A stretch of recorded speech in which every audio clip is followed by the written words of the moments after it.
ఒక పక్కనేమో గోదావరిలో చంద్రబాబు నాయుడు గారు దోసుకుపోతుంటే చూసుకుంటూ ఊరుకుంటారు, ఇంకో పక్కనేమో కృష్ణా నదిని వాళ్ళు ఆడ ఆగబడుతుంటే మీ కాంగ్రెస్ ప్రభుత్వం ఉంది కాబట్టి చూసుకుంటూ ఊరుకుంటారు.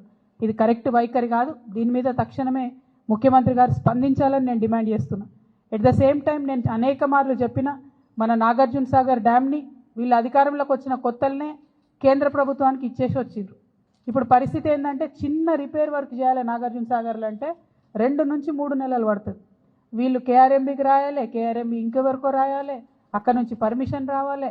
అంటే మన భూభాగంలో మన డబ్బులతో కట్టిన ప్రాజెక్టులకు కూడా పర్మిషన్లు వస్తున్నాయి, పర్మిషన్లు రానటువంటి పరిస్థితి. కాబట్టి దీని మీద కూడా తక్షణం స్పందించాలి. అన్నిటికన్నా ఇంపార్టెంట్ ఇప్పుడు కృష్ణా వాటర్ బోర్డు మీటింగ్ మన జరగబోతా ఉన్నది హైదరాబాద్లో. కృష్ణా ట్రిబ్యునల్ హియరింగ్ జరుగుతూ ఉన్నది హైదరాబాద్లో, ఈ వారంలో జరుగుతున్నది. నా డిమాండ్ ఏంటంటే ఆల్మట్టి ఎత్తు పెంచుతున్నటువంటి ఈ క్లిష్ట సమయంలో ఉత్తమ్ కుమార్ రెడ్డి గారు కాదు, వారితో పాటు రాష్ట్ర ముఖ్యమంత్రి హోదాలో రేవంత్ రెడ్డి గారు కూడా అటెండ్ అవ్వాలి. మీరు అటెండ్ అయితేనే మనకు రావాల్సినటువంటి న్యాయం జరుగుతుంది, మనకు దక్కాల్సినటువంటి వాటా దక్కుతుంది. మీ సిన్సియారిటీ ఏందో కూడా ప్రజలకు అర్థమవుతుందని చెప్పి ఈ సందర్భంగా నేను డిమాండ్ చేస్తూ ఉన్నాను. మరి తెలంగాణ జాగృతి పదే పదే చెప్పిన విషయం మళ్ళొకసారి గుర్తు చేస్తున్నా.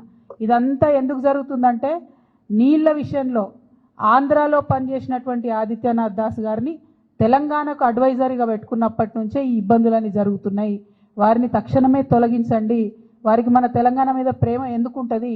కనీసం మీకుందని మీరు నిరూపించుకోండి, మీరు ఆలోచన చేయండి, కృష్ణానదిని కాపాడండి అని చెప్పి నేను ప్రభుత్వాన్ని డిమాండ్ చేస్తూ ఉన్నాను. Thank you. జై తెలంగాణ, జై జాగృతి.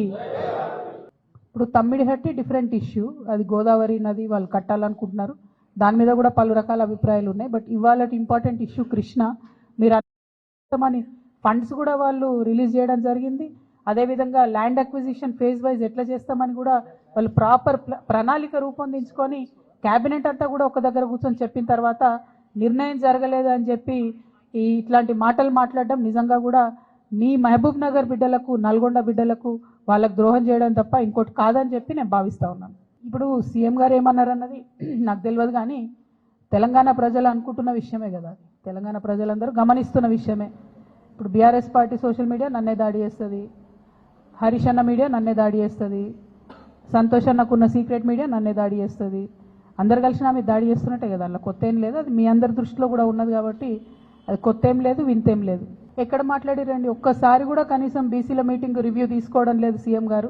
మేము పదే పదే కోరుతున్నాం. నిన్న కూడా మన తెలంగాణ జాగృతి నుండి కూడా మళ్ళీ చెప్పినాం మేము, మీరు కనుక తక్షణం నిర్ణయం తీసుకోకపోతే ఇక మంత్రుల ఇల్లు ముట్టడించుడు ఉంటుంది ఫస్ట్ ఫేజ్లో. ఇంకా కూడా నిర్ణయం తీసుకోకపోతే ముఖ్యమంత్రి గారి ఇల్లు కూడా ముట్టడించాల్సి వస్తుంది.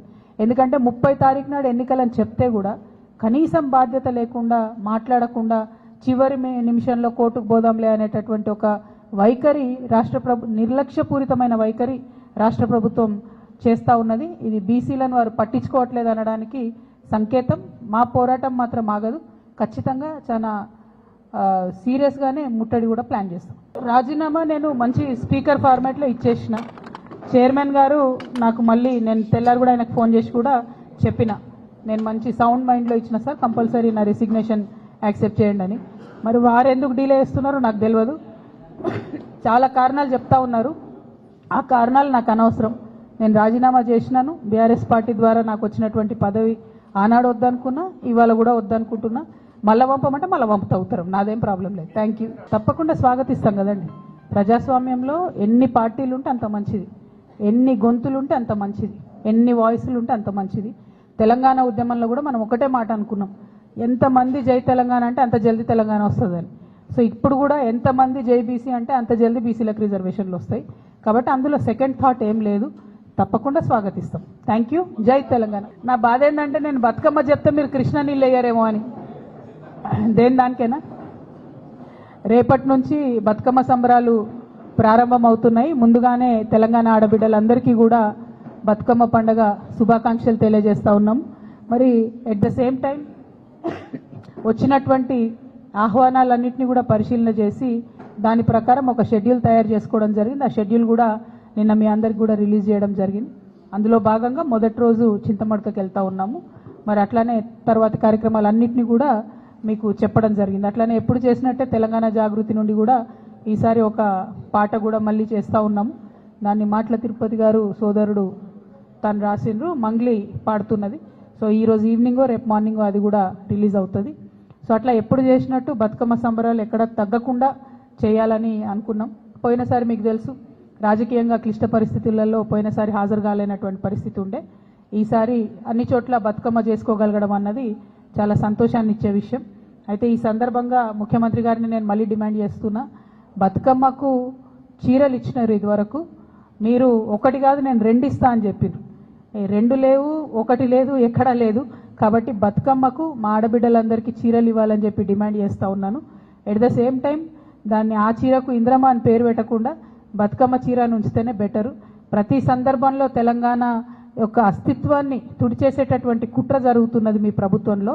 అట్లా కాకుండా బతుకమ్మకు మీరు చీర ఇస్తే బతుకమ్మ చీర పేరుతోనే ఇవ్వండి, లేదా ఏదైనా తెలంగాణ ఆడబిడ్డ పేరుతో ఇవ్వండి, అంతేగాని ఇంద్రమ్మ పేరుతో మాత్రం ఇవ్వద్దు. ఇప్పటికే కుట్రపూరితంగా ఈ ప్రభుత్వం తెలంగాణ తల్లి దగ్గర నుండి బతుకమ్మను దూరం చేసింది. ఇప్పుడు తెలంగాణ ఆడబిడ్డల దగ్గర నుంచి బతుకమ్మ చీరను దూరం చేసింది. ఇటువంటి పరిస్థితి రాకుండా శ్రద్ధ పెట్టి ఆడబిడ్డల పట్ల గౌరవాన్ని, మన పండగలు మన సంస్కృతి పట్ల గౌరవాన్ని పెంపొందించే కార్యక్రమాలు ప్రభుత్వం చేయాలని చెప్పి నేను డిమాండ్ చేస్తాను. అంటే ఇప్పుడు ఆహ్వానాలు చాలా వచ్చినాయి బ్రదర్. సొంత ఊరు ఆహ్వానం అన్నది చాలా ఆత్మీయంగా ఉంటుంది, చాలా హృదయంగా ఉంటుంది, హృదయానికి దగ్గరగా ఉంటుంది. కాబట్టి ఆ ఆహ్వానాన్ని యాక్సెప్ట్ చేసినాం. పైగా వాళ్ళు పర్టికులర్గా ఎంగిల్పూల నాడే రమ్మన్నారు, అంటే మొదటి రోజే రమ్మని అడిగిండ్రు కాబట్టి అక్కడికి పోతున్నాం. ప్రత్యేకంగా రాజకీయపరమైనటువంటి ఇంపార్టెన్స్ మీరు ఎట్లా నేను వద్దన్న ఆపాదిస్తారు అని అట్లా నాకు తెలిసిన విషయమే. కాకపోతే నేను మాత్రం మా ఊరికి పోతున్నా.